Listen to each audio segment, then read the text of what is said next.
Ya Allah, Bismillahirrahmanirrahim. Assalamu aleyküm, hörmətli izləyicilər, əziz mömin bacı və qardaşlar, hər vaxtınız xeyir, cüməniz mübarək olsun. Deməli, canlıda belə bir mövzu oldu. TikTokdakı canlı yayımda ki, Yasin surəsinin hər ayəsi nəyə davadır, nəyə dərmandır. Orada həm burada, həm orada bizi izləyən izləyicilər xahiş elədi ki, yadımızda qalmır. Bunu çəkib YouTube kanalında yerləşdirin. Bizim gözümüz üstünə.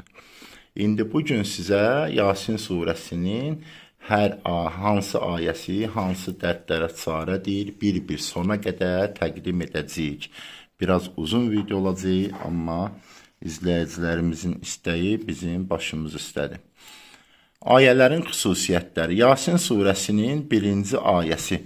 Bağışlanılmaq və şifayət olunmaq üçün 142 dəfə Yasin kəlməsi deyilsin. 1-ci ayə, yəni Yasin. 2-ci ayə, nemətlərin artması üçün 100 dəfə 2-ci ayəni oxuyun. Yasin surəsinin 2-ci ayəsi. Dəli və yaxud cinc vurmuş şəxs üçün 131 dəfə 3-cü ayə oxuyub həmən şəxsə üfürülsün. Allah ilə dostluq etmək üçün sübh namazından sonra 100 dəfə 4-cü ayəsi oxunsun. Padişahları özünüzdən yuxarı vəzifə və mənbə sahiblərini ələ almaq üçün 40 gün müddətində sübh namazından sonra 5-ci ayəni oxuyun. Düşmənlərinizdə qorxu yaratmaq üçün 6-cı ayəni oxuyub, həm də yazıb yanınızda gəzdirməyi lazımdır. Tənhalıq və tənhalıqdan qorxursansa, ümumiyyətlə qorxu da varsa canında, həmən şəxs 100 dəfə 7-ci ayəni oxuya bilər qorxduğu zaman. Qəlbləri ələ almaq üçün 8-ci ayə üzüyə yazılmalıdır. Yəni, insanların qəlbinə təsir etmək üçün, onların istəhlisi olmaq üçün 8-ci ayə üzüyə alırsınız, yazdırırsınız zərgərə üzüyə. Düşmənləri dəf etmək üçün 9-cu ayəni ağ bibərə oxuyub oda atmaq lazımdır. Müşküllərin açılması üçün 10-cu ayəni göy sapa oxuyub qəbirstanda bastırmaq lazımdır. Dil bağlamaq üçün 11-ci ayəni köhnə qəbrin torpağını oxumaq lazımdır. Yəni, köhnə qəbirdən torpaq götürürsən, həmən qəbrə 11-ci ayəni oxuyursan, qaytarıb atırsan yerinə. Yəni, ümumiyyətlə, sənin haqqında kimsə arxanca pis danışmasın deyə olunan bir işdir bu. Yüksək vəzifəli insanların nəzərində izzət tapmaq üçün, yəni onların yanında hörmətli olmaqdan üçün 12-ci ayəni müşk və zəfəranla yazıb yanında saxlamaq lazımdır. Bəxtin açılması üçün 14-cü ayəni kağıza yazıb gülabla yumaq və içmək lazımdır. 13-cü ayəni zəfəranla yazırsınız kağıza, gülab suyuna qoyursunuz, içməli gülab suyuna və onu yanınızda saxlayırsınız, həm də ki, içirsiniz. 2 dənə yazın da, birini zəfəran gülabla yazın, yanınızda saxlayın. Birini də yazın suya, gülab suyuna qoyun, için. Qoturluq və alalığa qarşı 15-ci ayəni müşk və zəfəranla yazıb xəstə yanında saxlamalıdır. Difteriyaya qarşı 16-cı ayəni müşk və zəfəranla yazıb yanında saxlamaq lazımdır. Düşmənçiliyi aradan aparmaq üçün 17-ci ayəni yazıb yanında saxlamaq lazımdır. Sözə baxmayan şəxsi ram etmək üçün 18-ci ayəni sarı kağıza yazıb ona bağlamaq lazımdır. Çətin doğuşdan qorxusu olana qarşı 19-cu ayəni zəfəran gülabla yazıb suya qoyub onun suyun həmən hamilə qadına içirmək lazımdır ki, çətin doğuş olmasın.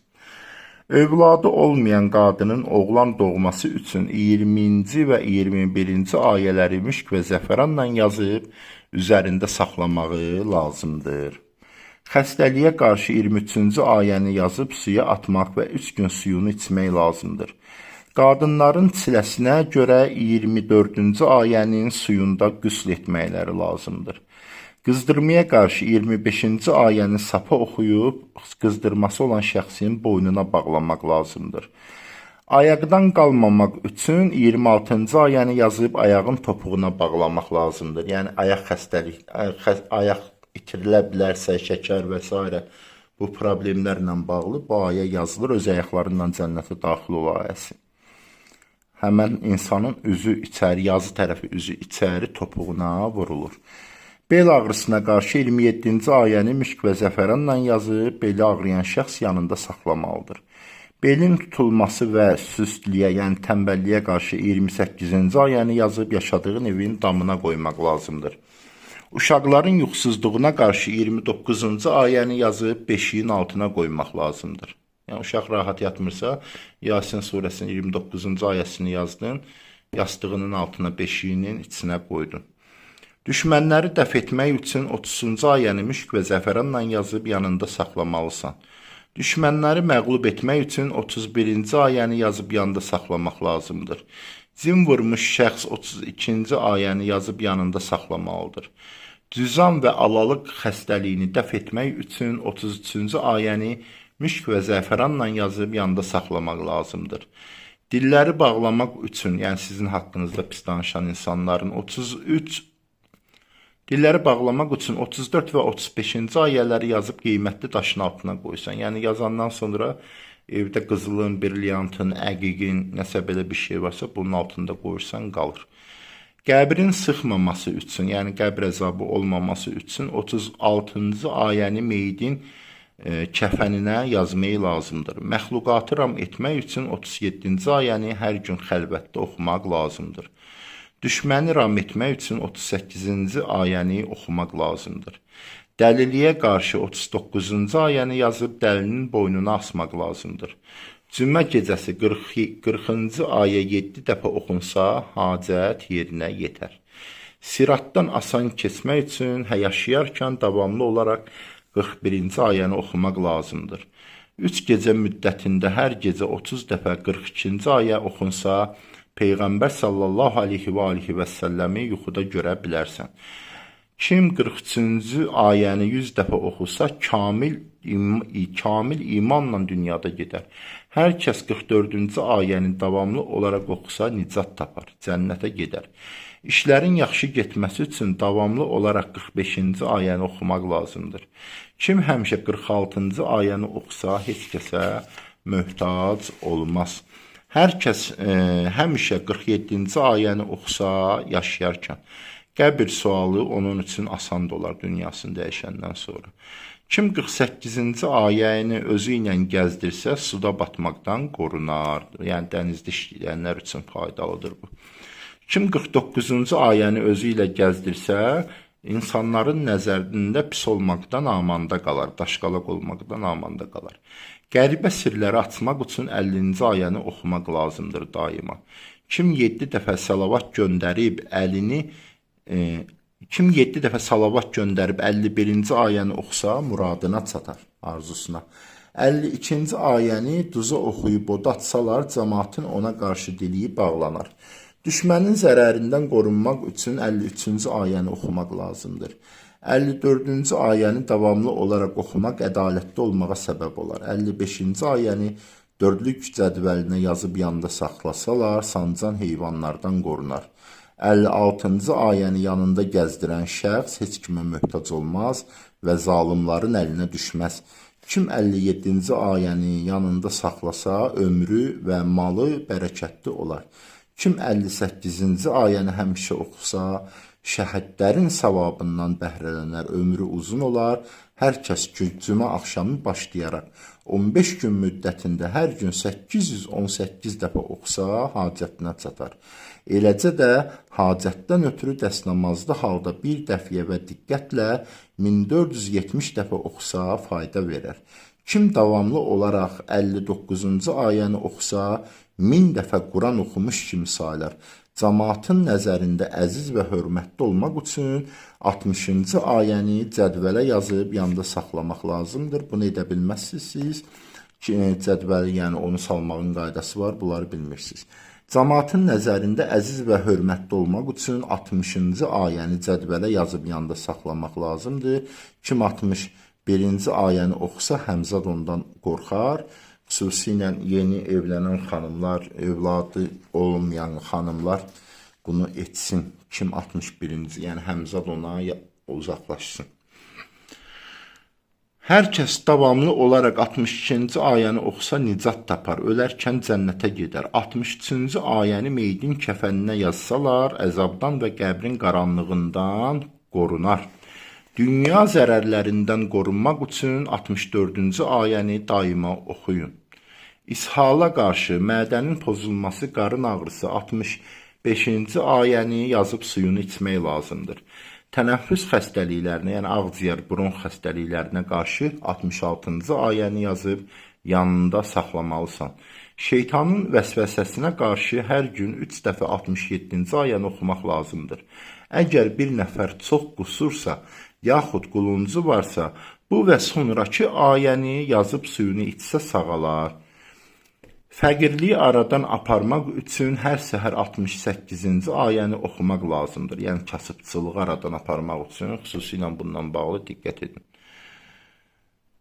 Göz ağrısı üçün 69-cu ayəni 70 dəfə gözə oxuyub üfürmək lazımdır. Sidik kisəsindəki daşlara qarşı 70-ci ayəni müşk və zəfəranla yazıb suyunu içmək lazımdır. Vərəmə qarşı 71-ci ayəni 3 dəfə yazıb suyunu içmək lazımdır. Qadınların və heyvanların südünün çoxalması üçün 72-ci ayəni yazıb onlara bağlamaq lazımdır. Uşaqların ağlağan olmasına qarşı 3-cü ayəni yazıb uşağının üzərinə qoymalısınız. Cüzam və xora xəstəliyinə qarşı 74-cü ayəni yazıb suyunu xəstənin üzərinə səpmək lazımdır. 75-ci ayəni meydin kəfəninə yazsalar qəbr əzabından qorunar. Övlad istəmək üçün 76-cı ayəni cədvəl şəklində ceyran dərisinə yazıb yanında saxlamalıdır. Qəşş etməyə qarşı 77-ci ayəni qara pambıq parçaya yazıb yanında saxlamaq lazımdır. Yəni, epilepsiyası, sudurqası, ürək getməsi olan şəxsdə qara pambıq parça götürün, işlənməmiş. Və həmən bu 77-ci ayəni onun üzərinə yazıb yanınızda saxlayın. Həzrəti Əli əleyhissalam buyurub, 77-ci ayədən axıra qədər, yəni Yasin surəsinin axırına qədər yazıb boynundan assan, sümük ağrısından amanda qalarsan. Yəni, diş, əl, əyaq xuşsuzluğa qarşı 78-ci ayəni 70 dəfə oxuyub, yanda həmçinin yazıb saxlamaq lazımdır. Göz ağrısı üçün 79-cu ayəni yazıb yanınızda saxlamaq lazımdır. Düşmənləri uzaqlaşdırmaq üçün 80-ci ayəni pak gilə yazıb suya atmaq lazımdır. Gil palçıq götürürsünüz, quruyur, lövhə halında. Bu ayəni yazandan sonra aparın, atın suya. Düşmənlərin gözünə görünməmək üçün 81-ci ayəni oxumaq lazımdır. Yəni, sən diqqətlərindən qaçasan onların daima. Qırmızı yelə qarşı, yəni vasvaleniyalara qarşı 82-ci ayəni kağıza yazıb həmən yerə bağlamaq lazımdır. Hacətlərin yerinə yetməsi üçün 83-cü ayəni daima oxumaq lazımdır. Burada yazılanlar Zədül Məad kitabındandır.